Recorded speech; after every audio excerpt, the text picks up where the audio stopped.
Data அனலிஸ்ட்டை பொறுத்த வரைக்கும் வந்து இதை சார்ட்டிங்காக தர வந்தாங்க. அதாவதுங்க ஒரு டேட்டாவை க்ளீன் பண்ணி அதுலேருந்து ஏதோ ஒரு விஷயத்த எடுத்து தரவன், ஏதோ ஒரு விஷயத்தை எடுத்து தரவன் பேர் தான் டேட்டா அனலிஸ்ட். அதுவே வந்து அந்த டேட்டாவை கிராஃபிக்கல் ஃபார்மேட்டில் கொண்டு வந்தானோ அவன் தான் டேட்டா அனாலிட்டிக்ஸ் ஸ்பெஷலிஸ்ட். இவன் கிராஃபிக்கல் ஃபார்மேட் டேட்டாவும் லைவான டேட்டாவும் அமேசானில் ஆர்டர் போட்டுக்கிட்டே இருக்காங்க. இன்னைக்கு பார்த்தீங்கன்னா வந்து கிரிக்கெட்டு ஐபிஎல் நடக்குதுங்க. கிரிக்கெட் பேட் நிறைய ஆர்டர் போயிட்டே இருக்குது, ஆர்டர் வந்துக்கிட்டே இருக்குது. ஆல்ரெடி வந்து ஏப்பா போன வாரம் என்னெல்லாம் ஆர்டர் வந்திருக்குப்பா, அந்த டேட்டாவை கொடுப்பான்னு சொல்லி பண்ணுறவன் டேட்டா அனலிஸ்ட்டு. லைவாக இப்போ 10 மணிக்கு கிரிக்கெட் பேட் 100 விற்றுருக்கு, 11 மணிக்கு 12 10 100 200 விற்றுருக்கு, 1 மணிக்கு 300 விற்றுருக்கு அப்படின்ட்டு லைவாக டேட்டாவை எடுத்து கிராஃபிக்கல் ஃபார்மேட்டில் காமிச்சானா அவன் தான் டேட்டா அனாலிட்டிக்ஸ் ஸ்பெஷலிஸ்ட். லைவாக இம்மிடியேட்டாக ஒரு டெசிஷன் எடுத்து கொடுக்கணும்.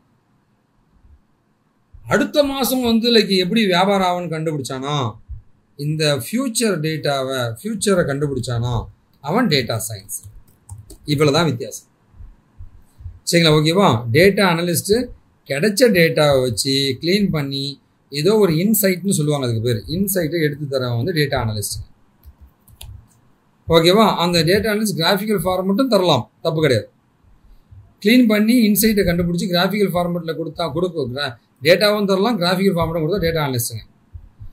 இந்த வேலையெல்லாம் செஞ்சுக்கிட்டு லைவாக இருக்கிற டேட்டாவையும் பண்ணானா அவன் டேட்டா அனாலிட்டிக்ஸ் ஸ்பெஷலிஸ்ட். அதுக்கு யூஸ் பண்ணுற டூல் வந்து பவர் பிஐ மாதிரி பவர்ஃபுல்லான டூல்ஸ் யூஸ் பண்ணுவான். ஈவன் டேட்டா அனலிஸ்ட் பார்த்தீங்கன்னா வந்து எக்ஸல், எஸ்கியூஎல், அதுக்கப்புறமா பார்த்தீங்கன்னா வந்து பைத்தான். அண்ணா அப்படின்னா இந்த எக்ஸல் எஸ்கியூஎல் வச்சு லைவ் டேட்டாக்கு பண்ண முடியாதுன்னு கேட்டால் பண்ணலாங்க. But comparatively power BI and Tableau பயங்கரமாக ஸ்ட்ராங்குங்க. அந்த மாதிரி லைவாக டேட்டாவை எடுத்து பண்ணுறதுல ரொம்ப ஃபாஸ்ட்டுங்க, கொடூர ஃபாஸ்ட்டுங்க. மேபி பைத்தானையும் நம்ம இங்கே கொண்டு வரலாம், லைவ் டேட்டாவை எடுத்து அது ப்ராசஸ் பண்ணலாம். பைத்தானும் கொண்டு வரலாம், தப்பு கிடையாது. ஓகே. ஆனால் எக்ஸல் முக்கியமாக எக்ஸல் பார்த்தீங்கன்னா ஆஃப்லைன் டேட்டா தான் பண்ணும் இப்போ யூஸ் பண்ணுற எக்ஸல். எஸ்கியூஎல் ஓகேன்னு சொல்லாங்க, பட் ஆனால் இந்த 3 டூல் தான் டேட்டா அனாலிட்டிக்ஸ்க்கு லைவாக இருக்கிற டேட்டாவில் இந்த இன்சைட்டை கண்டுபிடிக்கும், பிஸ்னஸ் டெசிஷன் எடுக்கும். ஓகேவா? அதுதான் சரி. ஆனால் டேட்டா அனாலிசிஸ் சொன்னீங்க, டேட்டா அனாலிட்டிக்ஸ் சொன்னீங்க, பிஸ்னஸ் அனாலிஸ்ட்னு ஒருத்தருக்கான அவன் யாருன்னா ஒரு டேட்டாவை கண்டுபிடிச்சி இந்த ப்ராடக்ட் அதிகமாக விற்கிதுன்னு சொன்னான்னா வந்து அவன் டேட்டா அனலிஸ்ட்டுங்க. அந்த ப்ராடக்ட் விற்கிது, இது மூலம் கம்பெனி நிறைய பெனிஃபிட் வரும், உடனே ப்ராடக்ட் வாங்கி போடுன்னு சொன்னால் அது பிஸ்னஸ் அனலிஸ்ட். பிஸ்னஸ் டெசிஷனே இந்த டேட்டா அனலிஸ்டோட பிஸ்னஸ் டெசிஷனை எடுத்தானா அவன் பிஸ்னஸ் அனலிஸ்டாக மாறுவான். அவ்வளோதான், பெரிய விஷயம்லாம் இல்லை, எல்லாம் ஒருத்தன் தான், ஒரே டெசிக்னேஷன் தான். டிசிஎஸில் வந்து இவனை டேட்டா அனலிஸ்ட்னு கூப்பிடுவாங்க, இன்ஃபோசிஸில் பிஸ்னஸ் அனலிஸ்ட்னு கூப்பிடுவாங்க. எல்லாம் ஒன்று தான், எல்லாம் ஒன்று தான். இப்போ என்னை வந்து ஆஃபீஸ் வந்து வெங்கட் சார்ன்றாங்க, நீங்கள் என்ன வெங்கட் அண்ணான்னு கூப்பிடுவீங்க. என் வீட்டில் வந்து எங்கள் அம்மா வந்து வெங்கட்னு கூப்பிடுவாங்க. நான் ஆனால் வெங்கட் தானே, ஒருத்தனே தான் நான். அந்த மாதிரி தாங்க. சரிங்களா? ஓகே, சரி. இப்போ பார்த்தீங்கன்னா வந்து லைக் நம்ம இப்போ இந்த இந்த கிராஃபிக்கல் ஃபார்மேட்டில் எப்படி கொண்டு வரதுன்னு தான் பார்க்க போகிறோங்க. வந்திருக்கு இந்த கிராஃபிக்கல் ஃபார்மேட்டில் என்னென்ன கிராஃபிக்கல் ஃபார்மேட் எப்படி பண்ணுறது தான் பார்க்க போகிறோம். ஸோ இந்த எனக்கு டேட்டா கிடச்சிருச்சு அப்படின்னா இந்த இடத்துல இன்சர்ட்டுக்கு போனீங்கன்னா உங்களுக்கு என்ன மாதிரி கிராஃப் வேணுன்ற மாதிரி இங்கே கொடுத்துருப்பாங்க, இல்லை ரெக்கமெண்டட் சார்ட்ஸ் கூட போகலாம். நான் பாருங்கள், எனக்கு வந்து இந்த சார்ட் வேணும், பாருங்கள் இந்த டேட்டாக்கு இந்த சார்ட் எனக்கு வேணும்னு கேட்டேன். ஸோ அந்த டேட்டா ஏஜ்ன்ற டேட்டாக்கு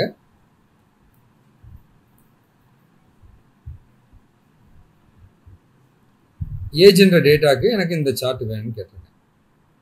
ஒன்றுமே கிடையாதுங்க, இங்கே பாருங்கள், ரொம்ப சிம்பிள் தாங்க. டேட்டா அனாலிட்டிக்ஸ்லாம் செம்ம ஈஸிங்க. டேட்டா இந்த கிராஃபிக்கல் ஃபார்மேட்லாம் பாருங்கள், இதை காப்பி பண்ணிக்கிட்டேன். இன்னொரு ஷீட்டுக்கு போயிடலாமா? இந்த டேட்டாவை இங்கே போட்டுக்கிட்டேன். இந்த டேட்டா கிராஃப் வேணும் அப்படின்னா எவ்வளோ ஈஸி பாருங்கள் டேட்டா. அதனால தான் வந்து நான் கோடிங் டேட்டா அனலிஸ்ட் நிறைய பேர் படிக்கிறதுக்கு காரணம். உனக்கு எப்படி வேணும், 2Dயாக வேணுமா, 3Dயாக வேணுமா, பாருங்கள், இது 2Dங்க, இது 3Dங்க, 3D டேட்டா. இந்த 3D டேட்டாலே வந்து இன்னும் கொஞ்சம் எனக்கு ஃபார்மேட்டிங்லாம் நிறைய இருக்குங்க. உனக்கு என்ன மாதிரி ஃபார்மேட் வேணும், உனக்கு என்ன மாதிரி ஃபார்மேட் வேணும், எப்படி வேணால் எடுத்துக்கலாம். கலர்டாக வேணுமா, என்ன கலரில் உனக்கு பேட்டர்னில் வேணும், என்ன கலர் பேட்டர்னில் உனக்கு வேணும், நீ எடுத்துக்கலாம். சரிங்களா? ஓகேவா? ஓகேண்ணா, இது வந்து உங்களுடைய பார் சார்ட் மாதிரி தெரியுதுங்க. ஓகேவா? ஸோ இங்கே ஏதாவது டெக்ஸ்ட் எதனா மாற்றுறதுனா கூட நீங்கள் மாற்றிக்கலாங்க. சரியா? ஸோ இதுலேயே பாருங்கள், எனக்கு நிறைய இந்த இதுலேயே நிறைய ஃபார்மேட் இருக்குங்க. பாருங்கள், இங்கே நிறைய வருது பாருங்கள். இந்த ஃபார்மேட்டில் எது வேணும், எந்த ஃபார்மேட் வேணும் எடுத்துக்கலாம். சார்ட் டிசைனில். ஓகேவா? எனக்கு இந்த டேட்டா இருக்கான்னா இதுக்கு பார்த்தீங்கன்னா வந்து எனக்கு ஒரு பை சார்ட் மாதிரி வேணும்னா பாருங்கள், பை சார்ட்டுங்க, 3D பை சார்ட்டுங்க. பாருங்கள், 3D பை சார்ட். அந்த டிசைன்லாம் உனக்கு இங்கே வந்துடும். அந்த டிசைன்லாம் உனக்கு இங்கே வந்துடும். உனக்கு எப்படி டிசைன் வேணுமோ பாருங்கள், உனக்கு எப்படி வேணும் சொல்லு, அந்த மாதிரி நீ டிசைன் எடுத்துக்கலாம். பாருங்கள், இவ்வளோ டிசைன்ஸ் இருக்குங்க. கலர்ஸ் எதாவது சேஞ்ச் பண்ணணும்னு நினச்சிங்கன்னா வந்து கலர்ஸ் மாற்றிக்கலாம். உங்களுக்கு எப்படி கலர் வேணுமோ அது மாற்றிக்கலாம். இல்லைனா எனக்கு இங்கே போயிட்டு ஏதாவது கலர் நான் ஃபில் பண்ணணும் அப்படின்னா கூட சாலிட் கலருங்க. பாருங்கள், இங்கே போயிட்டு நீங்கள் கஸ்டமைசேஷன் பண்ணிக்கலாம். இந்த மாதிரி எல்லாமே உங்களுக்கு பண்ணிக்கலாங்க. ஓகேவா? இதுதான் வந்து முக்கியமாக அந்த data analyst and analytics people பண்ணுற விஷயங்கள். பாருங்கள், இந்த சார்ட் உனக்கு வேணுமா, இந்த மாதிரி சார்ட் உனக்கு வேணுமா, 3D லைன்ஸுங்க, 2D லைனுங்க, 2D ஏரியாங்க. ஆனால் இந்த மாதிரி ஹிஸ்டோகிராம் சார்ட் வேணுமா, இந்த மாதிரி சார்ட் வேணுமா, பாருங்கள், இந்த மாதிரி உங்களுக்கு சார்ட் வேணுமா, ட்ரீ மேப்புன்னு சொல்லுவாங்க, ட்ரீ மேப் சார்ட்ஸுங்க. ஓகேவா? ஸோ இது எல்லாமே வந்து வெவ்வேறு வகையான சார்ட்ஸுங்க. ஓகேவா? ஸோ இது வந்து லைனுங்க, காலம்ஸ்ன்னு இருக்குங்க. ஸோ இதுதான் வந்து உங்களுடைய லைக் கிராஃபிக்கல் ஃபார்மேட்டுங்க. டேட்டா அனலைஸ் பண்ணுற டேட்டா, இது பேர் டேட்டா அனாலிட்டிக்ஸ்ன்னு சொல்லுவாங்க. ரெக்கமெண்டட் சார்ட்ஸுக்கு போனீங்கன்னா வந்து இந்த டேட்டாவை எடுத்துகிட்டு ரெக்கமெண்டட் சார்ட்ஸுக்கு போனீங்கன்னா உனக்கு இங்கேயே நீ பார்த்துக்கலாம். இந்த டேட்டாவுக்கு எதெல்லாம் ரெக்கமெண்டட் சார்ட்ஸ் இங்கே கொடுத்துரும். இதுதான் ரெக்கமெண்டட் சார்ட்ஸுங்க. இந்த டேட்டாவுக்கு இந்த சார்ட் தான் நீ யூஸ் பண்ணணும். வேறு என்னெல்லாம் சார்ட்ஸ் இருக்குன்னு கேட்டிங்கன்னா வந்து பார்க்கலாம். நீங்கள் காலம் சார்ட்ஸுங்க, இது லைன் சார்ட்ஸுங்க, பை சார்ட்டுங்க, பார் சார்ட்டுங்க, ஏரியா, XY, மேப்புன்றது வந்து லைக் நீங்கள் உங்களுக்கு ஸ்டேட்டு சிட்டிலாம் இருந்துச்சுன்னா அதுக்கு மேப்புங்க, சர்ஃபேஸ், ரேடார், ட்ரீ மேப், சன்பர்ஸுங்க, ஹிஸ்டோகிராமுங்க, இந்த மாதிரி இது எல்லாமே சார்ட்ஸுங்க. இது எல்லாமே சார்ட்ஸுங்க. ஆனால் இந்த டேட்டாவுக்கு ரெக்கமெண்டட் சார்ட்ஸ் இதுதான். அதனால் இதெல்லாம் இருக்கிறதோடு தான் வந்து எக்ஸலே ஒரு பவர்ஃபுல்லான ஒரு AI டூல் தாங்க, ஆர்டிஃபிஷியல் இன்டெலிஜென்ஸ் டூல் தான். அதை முடிச்சுட்டு அந்த 2 minutes தாங்க முடிச்சிட்டேன். இது ஒரு AI டூல் தாங்க. ஏன் அண்ணா AI டூல்னு கேட்டிங்கன்னா வந்து இந்த எக்ஸலே பார்த்தீங்கன்னா வந்து நிறைய விஷயங்கள் பண்ணுங்க. புரியுங்களா? ஓகே, நிறைய விஷயங்கள்ங்க. ஏன்னா உன் டேட்டாவுக்கு தகுந்த மாதிரி இந்த சார்ட் போடுறா உனக்கு கரெக்டாக இருக்கும்னு சஜஷன் கொடுக்குறா எவ்வளோ பெரிய விஷயம். ஒரு பவர்ஃபுல்லான டூலுங்க எக்ஸல். ஓகேவா?